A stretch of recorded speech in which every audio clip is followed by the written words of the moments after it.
तर नमस्कार मित्रांनो, मी तुमचा सर्वांचा लाडका श्रवण जगताप. तर आता आमच्या समोर एक वाघ चालला होता. काय माहिती तो मला बघून कोण पळत होता. तर तो दुसरा कोणी नाही, आमचा शेरू होता.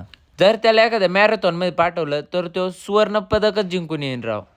मी आलो होतो दूध घालायला डेअरीवर आणि मला दिसला होता स्वतः सूरज भाई जगताप आणि आपल्याला तो भाव नव्हता देत, ती गोष्ट वेगळी.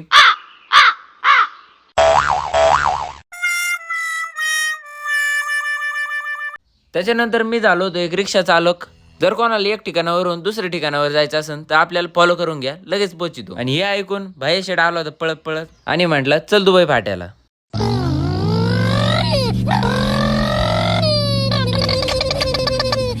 मी कशी रिक्षा चालवतो ते तुम्ही कमेंट सेक्शन मध्ये नक्की सांगा बरं का. घरी आल्यावर मला घरच्यांनी डायरेक्ट गोट्यात हाकलून दिलं आणि म्हटले गोट्या धुतल्याशिवाय घरात नको येऊ.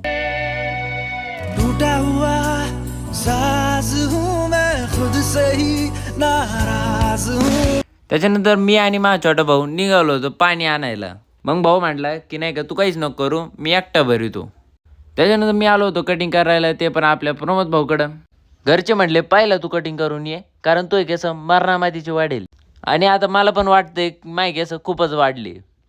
आता आम्ही लावला होता VIP नंबर, ते सगळं ठीक आहे, पण हे माझ्या डोक्याला काय लावून राहिले काय माहिती राव. माझी कटिंग झाली होती आणि ही आहे माझी नवीन हेअरस्टाईल. कशी वाटली तुम्हाला कमेंट सेक्शन मध्ये नक्की सांगा. आणि या हेअरस्टाईलचे शिल्पकार म्हणजेच प्रमोद भाऊ. रात्रीच टायमिंग झाला होता आणि मी निघालो होतो दूध घालायला, ते पण आपल्या भावासोबत. आपल्या भावाने पण आता आयफोन घेतला होता, पण वाढदिवस होता याचा.